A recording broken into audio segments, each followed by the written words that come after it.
El frío de la mazmorra se filtraba por los huesos de Lucía Valeria, como dagas de hielo. Sus manos, antes adornadas con anillos de oro y piedras preciosas, ahora se aferraban a los barrotes herrumbrosos de su celda. La seda que una vez rozó, su piel había sido reemplazada por un hábito tosco y manchado. El cabello, otrora trenzado con cintas doradas, colgaba en mechones grasientos sobre su rostro demacrado. La torre del castillo de Emérita resonaba con ecos de su propia respiración. Donde antes se alzaban tapices con el escudo de su linaje, ahora solo quedaban paredes desnudas y húmedas. Las antorchas se habían apagado una a una, dejando únicamente la luz mortecina que se colaba por una ventana estrecha. Esa ventana daba al patio donde una vez recibió el homenaje de nobles y clérigos. El silencio era absoluto, ni siquiera los gritos de los cuervos llegaban hasta allí, solo el goteo constante del agua que se filtraba por las piedras mal ajustadas. Lucía recordaba el murmullo de las conversaciones en latín, el tintineo de las copas de plata, el susurro de las túnicas de los senadores. Ahora solo escuchaba el latido de su propio corazón, irregular y débil. Sus labios estaban agrietados por la sed. La comida llegaba una vez al día, pan duro y agua turbia. Nada que ver con los banquetes que organizaba en su palacio, donde los invitados degustaban vinos de Galia y aceitunas de Hispania. El contraste la golpeaba como una bofetada, cada mañana al despertar. La humillación había sido pública y brutal.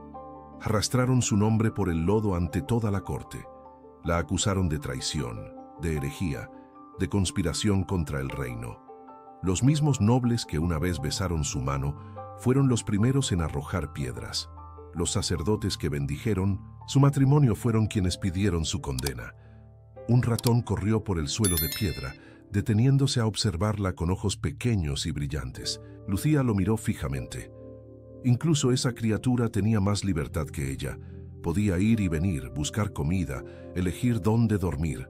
Ella, que una vez decidió el destino de cientos de vasallos, ahora dependía de la misericordia de sus captores para cada sorbo de agua. El dolor en su espalda se intensificaba. Dormir sobre piedra fría durante semanas había endurecido sus músculos hasta convertirlos en nudos de agonía. Cada movimiento le recordaba su caída. Cada respiración le dolía, como si inhalara vidrio molido. Los recuerdos la atormentaban, más que el frío. Veía rostros de confianza que se convirtieron en máscaras de traición. Escuchaba promesas de lealtad que se transformaron en testimonios de acusación. Sentía el calor de abrazos que terminaron siendo cuchilladas por la espalda. La soledad era su única compañera. Nadie venía a visitarla.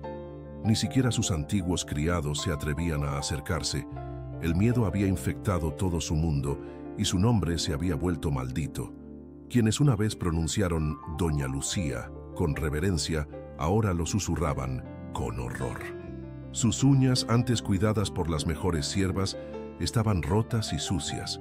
Había intentado cavar en las paredes, buscando una salida imposible. Solo logró herirse los dedos hasta sangrar. La sangre se secó bajo sus uñas como un recordatorio de su desesperación. El eco de pasos en el corredor la hacía estremecer. Podrían ser los guardias trayendo comida, o podrían ser los verdugos viniendo por ella. Cada sonido la sumía en una ansiedad que le oprimía el pecho. Vivía en un estado constante de terror, esperando que cada día fuera el último. La oscuridad se hacía más densa con cada hora que pasaba. Sus ojos se habían acostumbrado a la penumbra, pero su alma seguía perdida en las sombras. Se preguntaba si alguna vez volvería a ver la luz del sol como mujer libre. Se preguntaba si merecía este castigo. El viento ulula entre las piedras del castillo como lamentos de almas perdidas. Lucía cerró los ojos y se preguntó cómo había llegado hasta allí. ¿Qué decisiones la habían llevado desde los salones dorados hasta esta celda de piedra? ¿En qué momento la gloria se había convertido en su perdición? Si esta historia te interesó, no esqueça de se inscrever no nosso canal e dar like. Diz de qual cidade você está nos assistindo. Seguimos. El año de Nuestro Señor de 1147 marcó el destino de la península ibérica como una tierra de guerra y oportunidad.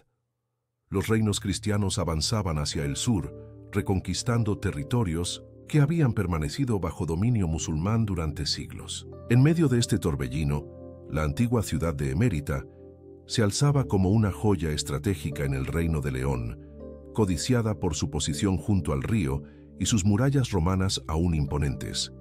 Lucía Valeria nació en este contexto de batalla constante. Su padre, el conde Rodrigo Valeria, había ganado fama como uno de los caballeros más leales al rey Alfonso VII. Su madre, doña Isabel de Castilla, provenía de una estirpe noble que trazaba su linaje hasta los godos. Ambos habían unido sus casas para fortalecer la frontera cristiana contra los almorávides. Desde niña, Lucía mostró una inteligencia que sorprendía a quienes la rodeaban. Aprendió latín antes que muchos clérigos jóvenes, dominaba la escritura cuando otras doncellas apenas sabían bordar. Su padre, reconociendo su capacidad excepcional, decidió educarla como si fuera el heredero varón que nunca tuvo. Le enseñó estrategia militar, administración de tierras y diplomacia.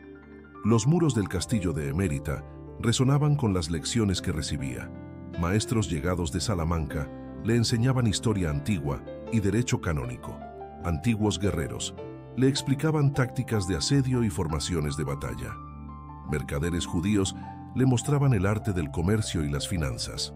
Lucía absorbía cada conocimiento como tierra seca absorbe la lluvia. Su belleza también se desarrollaba junto a su intelecto. Cabello dorado como el trigo maduro, ojos verdes como esmeraldas y porte elegante que imponía respeto. Los trovadores componían canciones sobre la doncella de Emérita, que era tan sabia como hermosa. Las cortes vecinas comenzaron a hablar de ella como un partido extraordinario. La primera gran prueba llegó cuando Lucía tenía apenas 15 años. Su padre enfermó gravemente durante una campaña contra los almohades en Badajoz.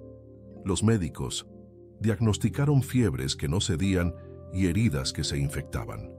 El conde Rodrigo yacía en su lecho, delirando entre la vida y la muerte, mientras los enemigos se acercaban a las murallas de Emérita. Sin heredero varón y con el señor incapacitado, el futuro del condado pendía de un hilo. Los nobles vasallos se reunieron en el gran salón, debatiendo qué hacer. Algunos proponían entregar las tierras al rey para que nombrara un nuevo señor. Otros sugerían buscar un matrimonio rápido para doña Lucía con algún caballero poderoso. La joven escuchaba desde las sombras, comprendiendo que su destino se decidía sin consultarla. Fue entonces cuando Lucía tomó la decisión que cambiaría su vida para siempre.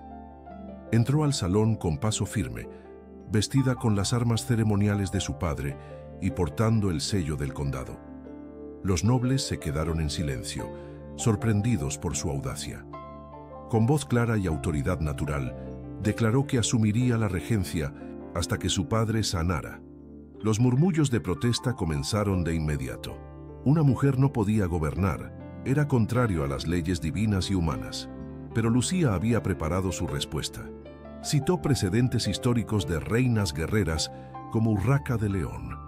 Recordó las hazañas de nobles damas que habían defendido castillos en ausencia de sus maridos. Argumentó con lógica impecable y conocimiento legal que impresionó incluso a sus detractores. El momento decisivo llegó cuando los vigías anunciaron que las tropas almohades se acercaban. Los debates se volvieron urgentes. Lucía no esperó más discusiones. Ordenó que se prepararan las defensas, que se enviaran mensajeros pidiendo refuerzos y que se organizaran las provisiones para un asedio prolongado. Sus órdenes fueron tan precisas y estratégicamente sólidas que los veteranos de guerra las acataron instintivamente. Durante 3 días, Lucía dirigió la defensa de Emérita desde las murallas. Organizó turnos de guardia, distribuyó armas, coordinó contraataques y negoció con comerciantes para asegurar suministros. Su presencia en las almenas inspiraba a los soldados tanto como su inteligencia táctica frustraba a los atacantes. Los almohades no esperaban encontrar resistencia tan organizada y feroz. El 4.º día, llegaron los refuerzos del rey Alfonso VII. Las tropas cristianas cayeron sobre el ejército sitiador como un martillo sobre el yunque. La victoria fue completa y gloriosa.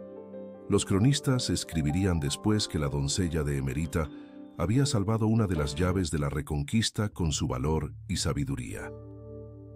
Cuando el rey llegó a Emerita para celebrar la victoria, encontró al conde Rodrigo recuperándose y a su hija convertida en heroína.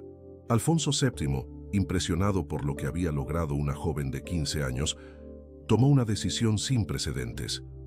Otorgó a Lucía el título de condesa de Emérita por derecho propio, no por matrimonio ni herencia, sino por mérito y valor, demostrados en batalla. La ceremonia de investidura se realizó en la Catedral de Emérita, ante nobles de todo el reino. Lucía, arrodillada ante el altar, recibió el anillo de poder, la espada de justicia y el sello de autoridad. Los obispos bendijeron su nombramiento como voluntad divina. Los nobles juraron lealtad a la primera condesa que había ganado su título por sus propios actos. Esa noche, en el gran banquete de celebración, Lucía contempló su nuevo mundo desde la mesa principal. A sus 16 años, se había convertido en una de las mujeres más poderosas de la península. Tenía tierras, vasallos, riquezas y, sobre todo, respeto ganado con sangre y acero. Su ascensión había comenzado, pero también sus verdaderos desafíos. Los 5 años siguientes transformaron a Lucía Valeria en una leyenda viva. El condado de Emérita prosperó bajo su gobierno como nunca antes. Construyó nuevas fortalezas en la frontera, estableció mercados que atraían comerciantes de toda Europa y organizó un ejército profesional que se convirtió en el terror de los almohades. Su corte brillaba con el oro de los tributos y el prestigio de las victorias. Pero el poder verdadero se mide por los enemigos que genera. A medida que crecía la influencia de Lucía, también crecía la envidia de sus pares. El conde Gonzalo, de Mérida, señor de tierras vecinas, veía con creciente amargura cómo una mujer eclipsaba su propia reputación. Durante años había esperado absorber Emérita a través de matrimonio o guerra, pero ahora se enfrentaba a una rival que había demostrado ser superior en ambos campos. La primera gran traición llegó disfrazada de alianza matrimonial. El conde Gonzalo propuso a Lucía la unión con su hijo primogénito, Fernando de Mérida. La propuesta llegó acompañada de promesas de apoyo militar y comercial. Parecía una alianza perfecta entre dos casas poderosas. Lucía, aconsejada por sus nobles más ancianos, aceptó las negociaciones. Las bodas se celebraron en la primavera de 1153 con pompa extraordinaria. Nobles de todos los reinos cristianos acudieron a Emérita para presenciar la unión. El rey Alfonso VII bendijo personalmente la ceremonia. Los festejos duraron una semana entera, con torneos, banquetes y representaciones teatrales. Lucía creía haber consolidado su posición con una alianza estratégica inteligente. Pero Fernando de Mérida no era el caballero cortés que había fingido ser durante el cortejo. En privado, su resentimiento hacia su esposa se manifestaba con violencia creciente. No soportaba que ella tomara decisiones sin consultarlo. Odiaba que los vasallos la respetaran más que a él. Despreciaba que su nombre fuera secundario al de ella en documentos y ceremonias oficiales. Las primeras grietas aparecieron durante una disputa sobre la construcción de una nueva catedral. Lucía había decidido financiar la obra con fondos del condado, pero Fernando se opuso públicamente, argumentando que ese dinero debería destinarse a campañas militares. La discusión se convirtió en una confrontación abierta ante toda la corte, donde quedó claro que el matrimonio era una guerra de poder disfrazada de unión sagrada. La situación se deterioró cuando llegaron noticias de que los almohades preparaban una gran ofensiva desde Córdoba. Lucía propuso una alianza defensiva con otros señores cristianos, pero Fernando, secretamente, envió mensajeros a su padre, sugiriendo que era el momento perfecto para reclamar el control total de Emérita. La condesa, decían, había perdido el favor divino al actuar contra natura, asumiendo roles masculinos. El conflicto estalló durante el invierno de 1154. Lucía descubrió correspondencia secreta entre su esposo y enemigos del condado. Las cartas revelaban un plan para declararla mentalmente incapaz y transferir su autoridad a Fernando. Peor aún, algunas misivas sugerían que había estado negociando con agentes almohades, lo que constituía alta traición. Enfrentada a la evidencia de la conspiración, Lucía actuó con la rapidez que la había caracterizado desde joven. Arrestó a Fernando y a sus colaboradores en una operación nocturna. Los acusó formalmente de traición ante un tribunal de nobles leales. Las pruebas eran abrumadoras, pero el juicio dividió la nobleza entre quienes apoyaban a la condesa y quienes consideraban que había violado los derechos sagrados del matrimonio. El conde Gonzalo respondió declarando la guerra a Emérita. Argumentó que su nuera había enloquecido y que su hijo era víctima de una conspiración femenina contra el orden natural. Reunió un ejército considerable y marchó hacia las fronteras del condado. Otros nobles se unieron a su causa, viendo la oportunidad de poner fin al experimento de una mujer gobernante. La guerra que siguió fue brutal y devastadora. Los campos de Emérita se convirtieron en escenarios de batalla. Las aldeas fueron saqueadas por ambos bandos. Los campesinos huían hacia las montañas, abandonando cosechas y hogares. La prosperidad que Lucía había construido se desmoronaba bajo el peso del conflicto que su matrimonio había desatado. Durante el asedio de la fortaleza de Montemayor, Lucía demostró una vez más su genio militar. Organizó una salida nocturna que destruyó las máquinas de asedio enemigas. Personalmente, dirigió la carga de caballería que rompió las líneas del conde Gonzalo. Su valor en combate inspiró a sus tropas, pero también endureció su corazón contra quienes la habían traicionado. La victoria llegó al precio de la sangre. Fernando de Mérida fue ejecutado por traición tras un juicio público. Su padre, el conde Gonzalo, murió en batalla cuando se negó a rendirse. Docenas de nobles menores fueron exiliados o perdieron sus tierras.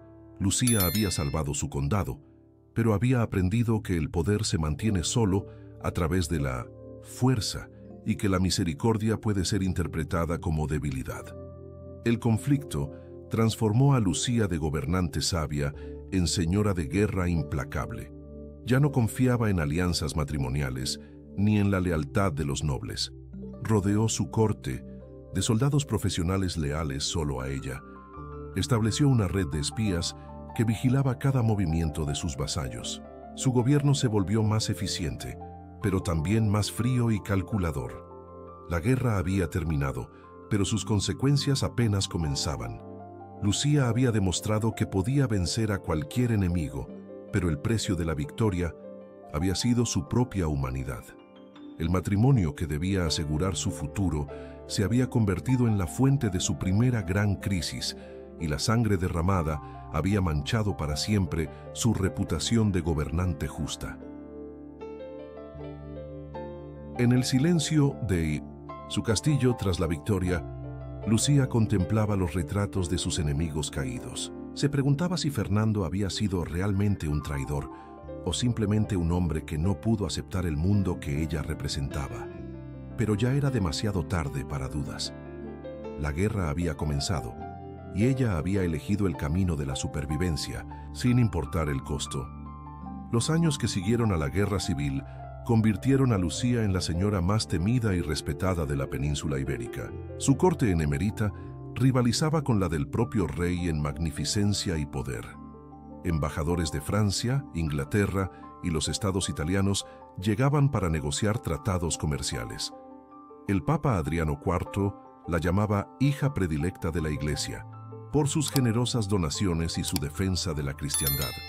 Pero el poder absoluto corrompe hasta a los más nobles. Lucía desarrolló una paranoia creciente que infectó todos los aspectos de su gobierno. Veía conspiraciones en cada gesto de sus nobles, traiciones en cada carta recibida, amenazas en cada visitante extranjero. Su red de espías se extendió por toda la península, convirtiéndose en una telaraña de miedo y delaciones que mantenía su trono seguro, pero envenenaba la atmósfera de su reino. Las ejecuciones se volvieron frecuentes. Cualquier noble sospechoso de deslealtad era arrestado, juzgado sumariamente y ejecutado en la plaza pública. Lucía asistía personalmente a estos eventos, sentada en un trono portátil, observando con frialdad cómo caían las cabezas de quienes habían jurado servirla. Sus súbditos comenzaron a llamarla la Condesa de Hierro por su implacabilidad. Su relación con la Iglesia se deterioró gradualmente. El obispo de Emérita, don Rodrigo de Palencia, había apoyado inicialmente su gobierno, pero comenzó a cuestionar la frecuencia de las ejecuciones y la dureza de los impuestos que Lucía imponía para financiar sus guerras. Cuando el prelado se atrevió a criticar públicamente su política, la condesa lo acusó de corrupción y lo exilió de la diócesis. El conflicto con la Iglesia dividió a sus súbditos. Los campesinos, tradicionalmente leales a su señora, comenzaron a murmurar que había perdido la bendición divina. Los nobles menores, ya aterrorizados por las purgas constantes, vieron en el conflicto religioso una oportunidad para expresar su descontento. Las grietas en el edificio de poder de Lucía empezaron a hacerse visibles. Su vida personal también se desmoronaba. Tras la muerte de Fernando, Lucía había rechazado todas las propuestas matrimoniales. Declaró que no volvería a confiar en ningún hombre y que gobernaría sola hasta la muerte. Esta decisión, aunque comprensible, la dejó sin herederos y planteó serios problemas de sucesión. Sus consejeros le suplicaban que reconsiderara, pero ella se mantenía inflexible. Su ausencia de descendencia la obsesionaba en privado. Pasaba horas en la capilla del castillo, rogando a la Virgen María que le mostrara el camino. Algunas noches gritaba en sueños, atormentada por visiones de un trono vacío y un condado en ruinas tras su muerte. Sus doncellas la encontraban, llorando en secreto, pero durante el día mantenía su máscara de frialdad imperturbable. En 1159, una nueva crisis sacudió los cimientos de su reino. Su hermano menor, Diego Valeria, a quien había exiliado años atrás por conspirar contra ella, regresó de Francia con un ejército mercenario. Venía acompañado por nobles exiliados que habían perdido sus tierras durante las purgas. Declaró que su hermana había enloquecido y que él venía a restaurar el orden divino en Emérita. La guerra fratricida que siguió fue más cruel que cualquier conflicto anterior. Diego conocía todos los secretos del condado, todas las fortalezas débiles, todos los nobles descontentos. Sus espías se infiltraron en la corte de Lucía, sembrando rumores y comprando lealtades. Por primera vez desde su ascensión al poder, la condesa enfrentaba a un enemigo que la igualaba en inteligencia y la superaba en crueldad. Los combates devastaron el condado durante 2 años. Las cosechas se perdieron, el comercio se paralizó, las ciudades se despoblaron. Lucía tuvo que imponer impuestos, cada vez más gravosos para mantener sus tropas, lo que aumentó el descontento popular. Los campesinos comenzaron a desertar hacia las filas de Diego, quien prometía liberarlos de la tiranía de su hermana. El momento más oscuro llegó durante el asedio de Emérita, en el invierno de 1161. Diego había logrado cercar la capital del condado y cortado todas las rutas de suministro. El hambre se extendió por la ciudad. Los nobles comenzaron a negociar secretamente su rendición. Incluso algunos de sus guardias más leales empezaron a cuestionar si valía la pena morir por una causa perdida. Lucía resistió con desesperación creciente. Ordenó requisar todo el grano de la ciudad para alimentar a sus soldados, dejando a los civiles en la inanición. Cuando algunos burgueses protestaron, los hizo ejecutar en la plaza como ejemplo. Sus decisiones, nacidas del pánico y la paranoia, solo aceleraron la erosión de su apoyo popular.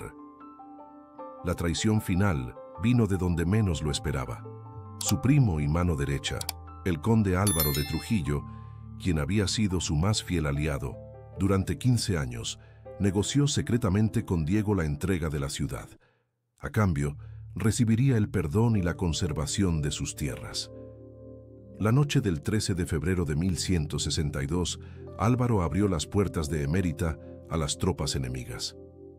Lucía despertó con el sonido de las campanas de alarma y los gritos de combate en los patios del castillo.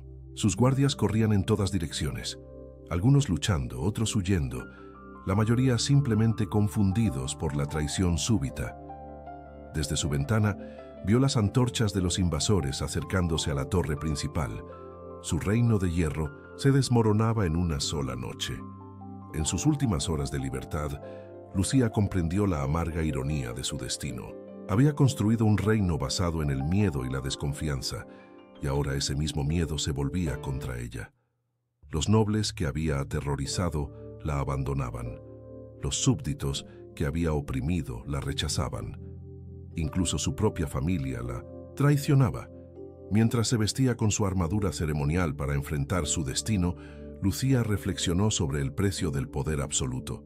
Había sacrificado el amor, la confianza, la misericordia y la familia en el altar de la supervivencia política. Ahora, irónicamente, esas mismas decisiones habían sellado su perdición. El pilar central de su reino no había sido la fuerza, sino el miedo.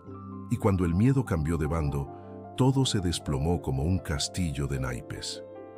Los últimos días, de febrero de 1162, fueron un descenso implacable hacia el abismo. Lucía se había refugiado en la torre más alta del castillo con apenas una docena de guardias leales, mientras las tropas de su hermano Diego saqueaban la ciudad que una vez la había aclamado como salvadora. El humo de los incendios se alzaba desde las casas de los burgueses que habían financiado sus guerras. Los gritos de los comerciantes que habían enriquecido con su protección ahora se convertían en lamentos de venganza. Los errores se acumulaban como piedras en una avalancha. Cada decisión desesperada empeoraba su situación. Cuando ordenó a sus últimos soldados quemar los graneros para evitar que cayeran en manos enemigas, provocó una hambruna que convirtió a los últimos ciudadanos leales en enemigos furiosos. Cuando intentó negociar con Diego a través de mensajeros, estos fueron ejecutados públicamente como muestra de que no habría misericordia. Su red de espías, antaño tan eficiente, se había vuelto contra ella. Los informantes que había pagado durante años ahora vendían sus secretos al mejor postor. Conocían sus rutas de escape, sus escondites de tesoros, sus planes de contingencia. Cada movimiento que intentaba hacer era anticipado y bloqueado por enemigos que conocían sus estrategias mejor que ella misma. La traición de Álvaro de Trujillo había destrozado su confianza en quienes la rodeaban.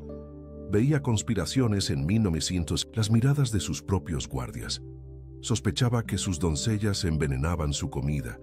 Creía que sus confesores informaban sus pecados a los enemigos. La paranoia que había sido su herramienta de control ahora la consumía desde adentro como un cáncer. En la madrugada del tercer día de asedio, llegó la noticia que terminó de quebrar su espíritu.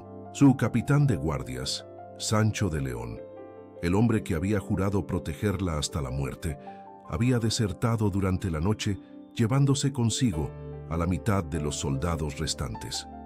Antes de partir, había abierto las puertas de la torre secundaria, permitiendo que las tropas de Diego se acercaran aún más a sus aposentos. Lucía recibió la noticia en silencio, pero quienes la rodeaban notaron que algo se había roto en su interior. Sus manos temblaban constantemente. Su mirada se perdía en el vacío durante largos minutos. Comenzó a hablar sola, manteniendo conversaciones con fantasmas de su pasado. La mujer que había enfrentado ejércitos enteros sin pestañear, ahora se aterrorizaba con el crujido de las maderas del castillo. La población de Emérita, antes orgullosa de su señora, se había vuelto una turba sedienta de venganza. Los ciudadanos contaban historias de familiares ejecutados injustamente, de impuestos que los habían arruinado, de hijos reclutados por la fuerza para guerras interminables. Cada día de asedio, las voces que gritaban su nombre desde las calles se volvían más furiosas y amenazadoras. Sus propios nobles vasallos comenzaron a abandonarla públicamente. El conde de Plasencia envió una carta formal retirando su juramento de lealtad. El señor de Cáceres se unió abiertamente a las fuerzas de Diego. Los caballeros menores que habían ganado tierras gracias a su favor, ahora competían por demostrar quién la repudiaba con mayor vehemencia. La estructura feudal que había construido se desintegraba como arena entre los dedos. El quinto día, la desesperación la llevó a tomar la decisión más desastrosa de su vida.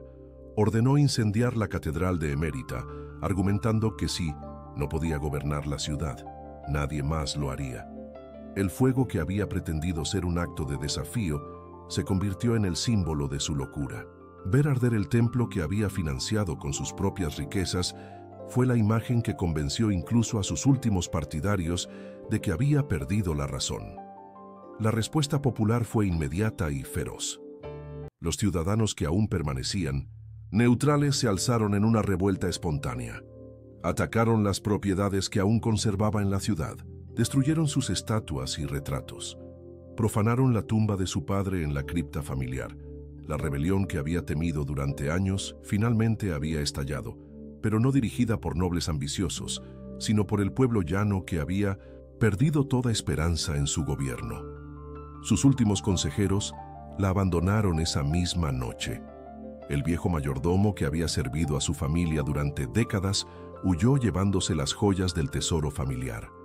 El capellán que había bendecido sus decisiones más crueles se refugió en un monasterio pidiendo asilo. Incluso sus doncellas personales desaparecieron, dejándola completamente sola en una torre que se convertía rápidamente en su tumba. La soledad era ahora total y aterradora. Lucía vagaba por los pasillos vacíos hablando con ecos. Sus pasos resonaban en salones donde una vez había danzado con embajadores de reinos lejanos. Sus gritos se perdían entre tapices que narraban las glorias de su linaje. La mujer que había controlado el destino de miles ahora no podía controlar ni siquiera sus propios movimientos, prisionera de un castillo que se había convertido en su mausoleo. En la séptima noche de asedio, mientras contemplaba las llamas que consumían su ciudad desde la ventana más alta de la torre, Lucía comprendió que no había escapatoria posible. Las tropas de Diego habían rodeado completamente el castillo. Los túneles secretos habían sido descubiertos y bloqueados. Los últimos leales habían muerto o huido. El cerco se cerraba inexorablemente, y con él llegaba el momento del ajuste, de cuentas final. El amanecer del octavo día traería consigo el asalto final. Lucía lo sabía con la certeza de quien ha jugado el mismo juego durante años. Había llegado el momento de enfrentar las consecuencias de cada decisión, cada traición, cada gota de sangre derramada en nombre de la supervivencia. La crisis, que había evitado durante años, finalmente había llegado y era irreversible. El asalto comenzó con el primer rayo de sol. Las catapultas de Diego lanzaron piedras contra las últimas defensas, mientras las escalas se alzaron contra los muros de la torre principal. Lucía, vestida con su armadura ceremonial manchada y abollada, observó desde las almenas cómo las tropas enemigas trepaban hacia ella como hormigas hambrientas. Sus últimos 3 guardias temblaban a su lado, más por terror que por frío. La resistencia duró apenas 2 horas. Sin refuerzos, sin provisiones y sin esperanza, los defensores se rindieron uno tras otro. Cuando las puertas de la torre se abrieron con un estruendo final, Lucía no intentó huir ni luchar. Se quedó de pie en el gran salón, esperando a su hermano con la dignidad que aún le quedaba. El eco de sus pasos resonó por última vez en los pasillos donde había reinado durante 15 años. Diego Valeria entró flanqueado por una docena de caballeros con las espadas desenvainadas. Su rostro mostraba una mezcla de triunfo y amargura. Había ganado, pero la victoria tenía el sabor agrio de la sangre familiar. Lucía lo miró fijamente, buscando en sus ojos al hermano menor que una vez había protegido. Solo encontró al enemigo que había ayudado a crear con sus propias decisiones. La humillación pública fue inmediata y sistemática. Diego ordenó que le arrancaran la corona y los anillos de poder ante toda la corte reunida. Los símbolos de autoridad que había portado con orgullo fueron pisoteados en el suelo de mármol. Sus propios vasallos, llegados para presenciar su caída, aplaudieron cada gesto de degradación. El cetro, que había empuñado para impartir justicia se quebró en dos ante sus ojos. Las cadenas que le colocaron en las muñecas fueron las mismas que ella había usado para otros prisioneros. La ironía no pasó desapercibida para quienes la observaban. La condesa, que había ordenado miles de arrestos, ahora experimentaba en carne propia el peso del hierro y la frialdad del metal contra la piel. Sus manos, antes ágiles para firmar sentencias de muerte, ahora temblaban incontrolablemente. El juicio se celebró en la misma plaza donde ella había presidido tantas ejecuciones. Una multitud sedienta de venganza se congregó para presenciar el espectáculo. Los gritos de «muerte a la tirana» resonaban desde todos los rincones. Mujeres que habían perdido a sus maridos en sus guerras le escupían al pasar. Niños huérfanos por sus decisiones le arrojaban piedras y desperdicios. Las acusaciones se sucedieron durante 3 días interminables. Testigo tras testigo subió al estrado para relatar los crímenes de su gobierno. Hablaron de ejecuciones arbitrarias, de impuestos abusivos, de tierras confiscadas injustamente, de familias destruidas por su paranoia. Cada testimonio era una puñalada en el corazón de lo que quedaba de su reputación. Los nobles exiliados que habían regresado con Diego fueron especialmente crueles en sus acusaciones. Contaron historias de conspiraciones imaginarias por las que habían perdido sus tierras. Describieron torturas que nunca habían existido, pero que sonaban verosímiles. Inventaron traiciones que ella supuestamente había planeado contra el rey. La verdad y la mentira se mezclaron hasta volverse indistinguibles. El clero también tuvo su momento de venganza. El obispo exiliado regresó para acusarla de herejía y sacrilegio. Citó el incendio de la catedral como prueba de que había perdido la gracia divina. Argumentó que una mujer que gobernaba contra la ley natural había sido castigada por la providencia. Sus palabras llevaron a algunos espectadores a gritar que era una bruja que debía arder en la hoguera. Lucía escuchó todo en silencio, con la cabeza erguida y la mirada fija en el horizonte. No intentó defenderse ni negó las acusaciones. Su silencio fue interpretado por algunos como arrepentimiento y por otros como arrogancia. En realidad, simplemente había comprendido que las palabras ya no tenían poder para cambiar su destino. La historia se escribía con la sangre de los vencedores. La reacción del pueblo fue un coro ensordecedor de odio acumulado durante años. Comerciantes que habían prosperado con su protección ahora la maldecían por los impuestos que les había cobrado. Campesinos que habían vivido en paz bajo su gobierno ahora la culpaban de todas sus desgracias. La gratitud se había evaporado, dejando solo resentimiento y sed de venganza. La corte que había presidido sus últimos días se había llenado de rostros desconocidos. Los nobles que una vez la habían adulado habían sido reemplazados por enemigos que celebraban su caída. Los criados que la habían servido fielmente habían desaparecido, escondidos en monasterios o exiliados en tierras lejanas. Solo quedaban extraños que la miraban como a una reliquia de una época que querían olvidar. Cuando llegó el momento de escuchar la sentencia, Lucía se puso de pie con dificultad. Las cadenas pesaban como el plomo en sus muñecas hinchadas. Su voz, antes clara y autoritaria, salió como un susurro cuando finalmente habló.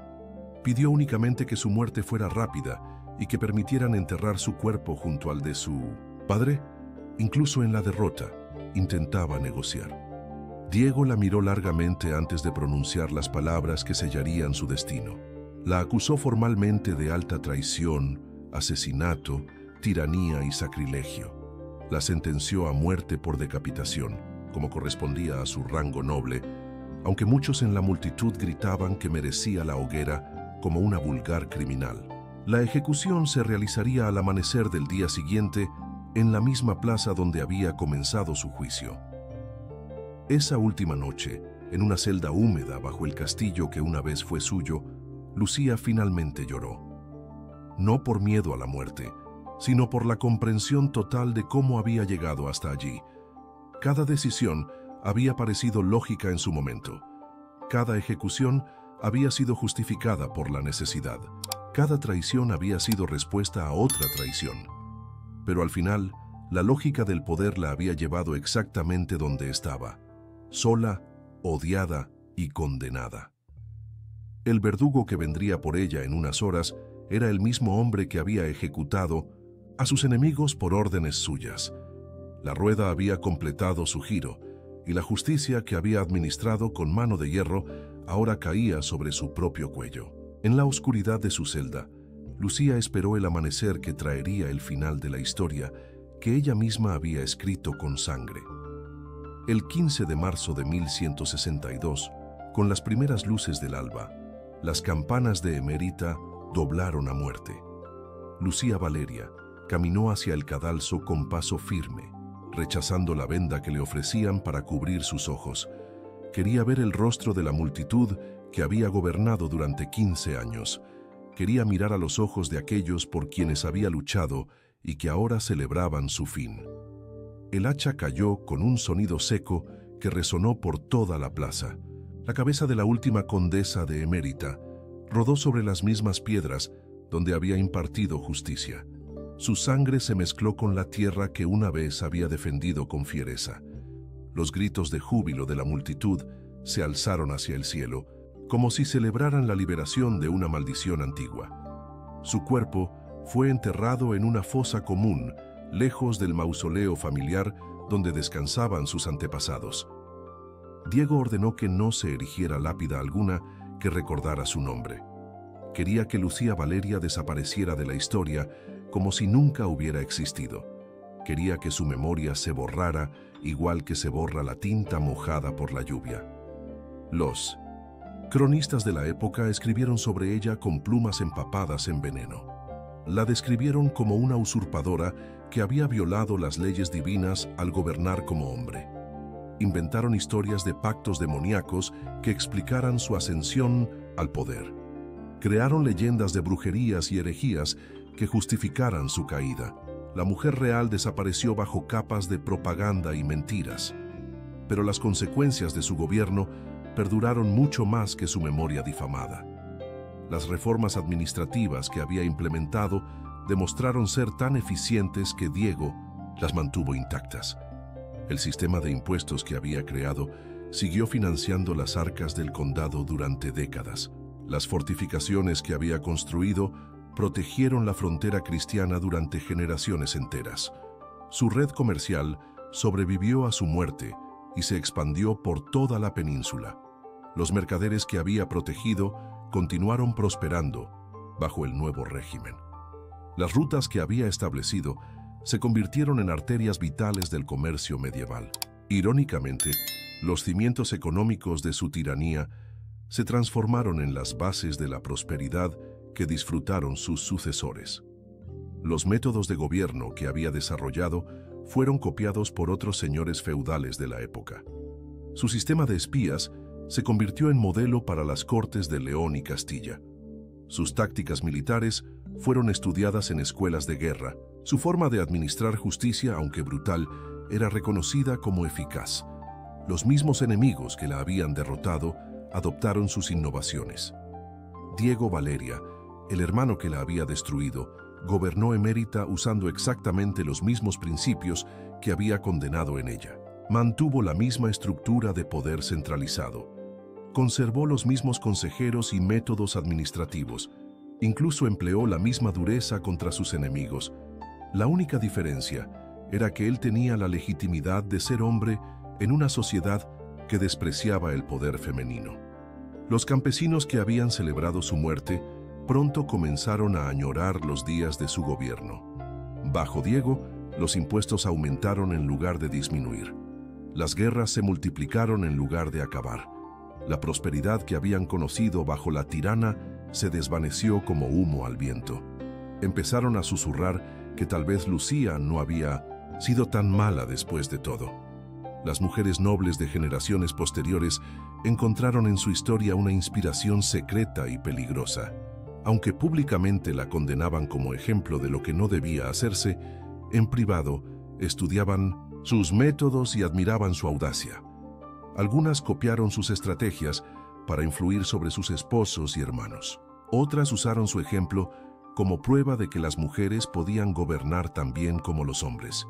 Los eruditos musulmanes de Al-Ándalus escribieron sobre ella con más respeto que los cronistas cristianos.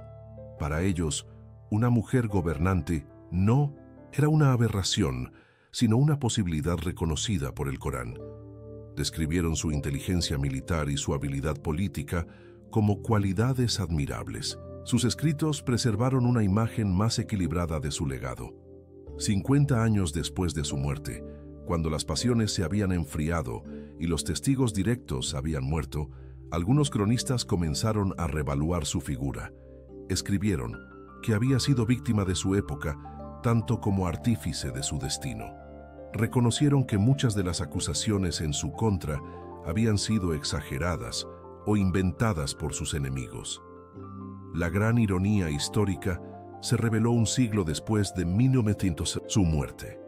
Su hermano Diego murió sin herederos varones, y el condado de Emerita pasó a manos de su hija, María Valeria. Esta nueva condesa adoptó oficialmente los métodos de gobierno de su tía, reconociendo públicamente que Lucía había sido una gobernante visionaria adelantada a su tiempo. María ordenó erigir una estatua de Lucía en la plaza donde había sido ejecutada.